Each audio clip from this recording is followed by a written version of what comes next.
നിങ്ങളോട് വർത്തമാനകാലത്തെ ചില കഴുകന്മാർ പറഞ്ഞു വെച്ച വാക്കുണ്ട്, നമ്മുടെ ശരീരം നമ്മുടേതാണ്, അത് നമ്മുടെ സ്വാതന്ത്ര്യമാണ്, അത് നമുക്കിഷ്ടപ്പെട്ട മാർഗത്തിൽ ചെലവഴിക്കാം, അതാണ് സ്വാതന്ത്ര്യമെന്ന് അവർ നിങ്ങളെ പഠിപ്പിച്ചിട്ടുണ്ട്.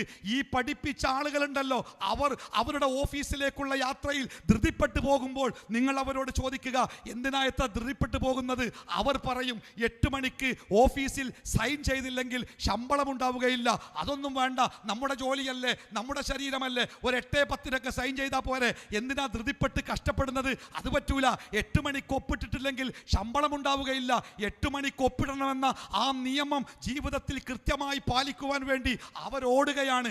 അവരാണ് നമ്മളോട് പറയുന്നത് എന്തെന്നറിയോ? നിയമങ്ങളൊന്നും വേണ്ട, മതത്തിൻ്റെ നിയമങ്ങൾ വേണ്ട, മാതാപിതാക്കളുടെ നിയമങ്ങൾ വേണ്ട, നമുക്ക് സ്വതന്ത്രരാവാം. ഞാനൊരു സ്റ്റാർട്ടപ്പ് കമ്പനിയുടെ അടുത്തുള്ള ഒരു വീട്ടിൽ ഞാൻ വെറുതെ ഇരിക്കുമ്പോൾ ഒരു പ്രത്യേക സമയത്ത് അതിൻ്റെ ഉള്ളിൽ നിന്ന് ഒരുപാട് ആളുകൾ പുറത്തേക്ക് ഇറങ്ങി വരുന്നുണ്ട്. അവർ നല്ല ചൂട് കൊണ്ട് വേർത്തിട്ടുണ്ട്, നല്ല ചൂടാണ്, ഇത്തിരി കുപ്പായത്തിൻ്റെ ഭക്ഷണം കഴിച്ച് കാറ്റ് കൊള്ളാൻ വേണ്ടി വന്നതാ. ഞാൻ അവരോട് ചോദിച്ചു, ഞങ്ങൾക്ക് കുപ്പായത്തിൻ്റെ ഭക്ഷണം കഴിച്ചിട്ട് ഉള്ളിലിരുന്നൂടെ, ഇത്ര പ്രയാസമുണ്ടോ? അവർ പറഞ്ഞത്, ജോലി സമയത്ത് കുപ്പായത്തിൻ്റെ ഭക്ഷണം കഴിച്ചാൽ ടൈ ഒന്ന് അയച്ചു കെട്ടിയാൽ ഫൈൻ അടക്കണം, അത്രയും കർശനമാണ് ഞങ്ങളുടെ കമ്പനി എന്നാണ്. ഒരു നല്ല ആശുപത്രിയിലേക്ക് നിങ്ങൾ കയറി അന്വേഷിക്കുക, ആ ആശുപത്രിയിലെ നിയമങ്ങൾ കർശനമായിരിക്കും. ഒരു നല്ല ഹോട്ടലിൽ നിങ്ങൾ കയറുക, ആ ഹോട്ടലിലെ മാനേജ്മെന്റ് നിയമങ്ങൾ കർശനമായിരിക്കും. കൃത്യമായി കാര്യങ്ങൾ നടക്കുന്ന ഒരു ഓഫീസിലേക്ക് നിങ്ങൾ കയറി നോക്കുക, അവിടുത്തെ നിയമങ്ങൾ കർശനമായിരിക്കും. ഒരു എയർപോർട്ടിലോ ഒരു തീവണ്ടി ആഫീസിലോ നിങ്ങൾ കയറി നോക്കുക, നിയമങ്ങൾ വളരെ വളരെ കർശനമായിരിക്കും.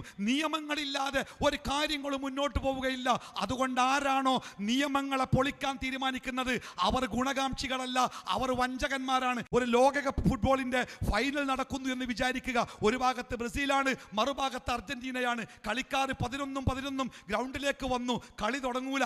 3 ആളുകൾ വരാണ്ട് വടിയും കൊടിയുമായിട്ട് 2-3 ആളുകൾ വരും, വിസിലുമായിട്ട് വരും. അവർ വിസിലടിച്ചാലേ കളി തുടങ്ങൂ. എന്തിനാണ് അവർ വന്നത്? കളി നിയന്ത്രിക്കാൻ. എന്തേ ബ്രസീലിന് കളി അറിയില്ലേ? അർജന്റീനക്ക് കളി അറിയില്ലേ? നന്നായി കളി അറിയുന്ന ആളുകളല്ലേ ലോകപ്രസിദ്ധരായ ഫുട്ബോൾ ആശാന്മാർ, കളി പഠിപ്പിച്ച കളിക്കാരല്ലേ? പിന്നെ എന്തിനാണ് അവരെ നിയന്ത്രിക്കാൻ ഒരു റഫറിമാരും ഒക്കെ? അതെ, ലോകത്തിലെ മനുഷ്യർക്ക് എപ്പോഴും അവരുടെ ജീവിതം സമാധാനപൂർണ്ണമാകണോ, കർശനമായ നിയമത്തിന്റെ പിൻബലം ഉണ്ടാവണം. ഇന്നലെ മിനിഞ്ഞാന്ന് ഫേസ്ബുക്കിൽ വന്ന ഒരു ലേഖനം, GCC രാജ്യങ്ങളിലുള്ള നിയമങ്ങൾ നമ്മുടെ നാട്ടിലും നടപ്പാക്കിയാലേ നാട് സമാധാനമാവുകയുള്ളൂ. ഇതാണ് തലക്കെട്ട്. GCC എന്ന തലക്കെട്ട് കണ്ടപ്പോഴേ എനിക്ക് മനസ്സിലായി, അത് എഴുതിയത് ഒരു മുസ്ലിം ആവാൻ സാധ്യതയില്ല. അങ്ങനെയാണെങ്കിൽ അറബ് രാജ്യങ്ങളിലെ അല്ലെങ്കിൽ ഇസ്ലാമിക രാജ്യങ്ങളിലെ എന്നൊക്കെ എഴുതുമായിരുന്നു. GCC എന്ന് എഴുതിയത് കൊണ്ട് ഞാനത് എഴുതിയത് ആരാണ് എന്നൊന്ന് പരിശോധിച്ചപ്പോൾ ആ പേര് അതൊരു മുസ്ലിമായ ആളുടെ പേരല്ല, ഒരു സഹോദര സമുദായത്തിൽപ്പെട്ട ഒരു സഹോദരന്റെ പേരാണ്.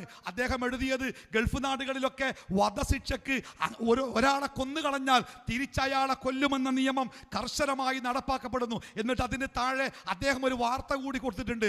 ഇന്ത്യക്കാരനായ ഒരാളെ തദ്ദേശീയരായ 4 ആളുകൾ കൊന്നു. ആ കൊന്ന 4 ആളുകളെ ഈ അടുത്ത് വധശിക്ഷയ്ക്ക് വിധേയരാക്കി. മരിച്ചത് ഇന്ത്യക്കാരനാ, ജോലിക്ക് വേണ്ടി ചെന്നവനാ. ചോദിക്കാനും പറയാനും അവിടെ ഏറെ ആളുകളൊന്നുമില്ല. പക്ഷെ പ്രതികൾ ആ നാട്ടുകാരാ, അവിടെ സ്വാധീനമുള്ളവരാ, ആ നാട്ടുകാരാ, അവർക്ക് ആളുകളുണ്ട്. പക്ഷേ അവർക്ക് മേൽ ശിക്ഷ നടപ്പാക്കപ്പെട്ടു. 6-ാം നൂറ്റാണ്ടിലെ നിയമമെന്ന് പലരും കളിയാക്കുമ്പോഴും ആ കളിയാക്കുന്നവർ ആഗ്രഹിച്ചു പോകുന്നു. 6-ാം നൂറ്റാണ്ടിലെ നിയമം ഇന്ന് ലോകത്ത് നടപ്പിലാക്കപ്പെട്ടെങ്കിൽ സമാധാനം കിട്ടുമായിരുന്നു എന്ന് മനസ്സുകൊണ്ട് അവരെ ആഗ്രഹിപ്പിക്കുന്ന 15 നൂറ്റാണ്ടിന്റെ പഴക്കമുണ്ടെങ്കിലും 17ന്റെ സൗന്ദര്യത്തോടുകൂടി ആ നിയമം ലോകത്തിന്റെ മുമ്പിൽ അങ്ങനെ നിൽക്കുകയാണ്. നമ്മളാണ് മാതൃകയാവേണ്ടത്, നമ്മളാണ് പഠിക്കേണ്ടത്, നമ്മളാണ് ജീവിതത്തോട് ചേർക്കേണ്ടത്. എന്നിട്ട് നമ്മൾ മറ്റുള്ളവർക്ക് കാണിച്ചു കൊടുക്കണം, ഈ നിയമത്തെ ചേർത്ത് പിടിച്ചോളൂ, സമാധാനമുണ്ടാകും. ഈ നിയമത്തെ ചേർത്ത് പിടിച്ചോളൂ, നിങ്ങൾക്ക് ജീവിതത്തിൽ വലിയ ആശ്വാസമുണ്ടാവും. ഈ നിയമത്തിൽ നിന്ന് പിടിവിട്ടാൽ നിങ്ങൾ എവിടെ എത്തുമെന്ന് പറയാൻ പറ്റുകയില്ല എന്ന് ജീവിതം കൊണ്ട് പറഞ്ഞു കൊടുക്കണം. അല്ലാഹു തആല അനുഗ്രഹിക്കുമാവട്ടെ.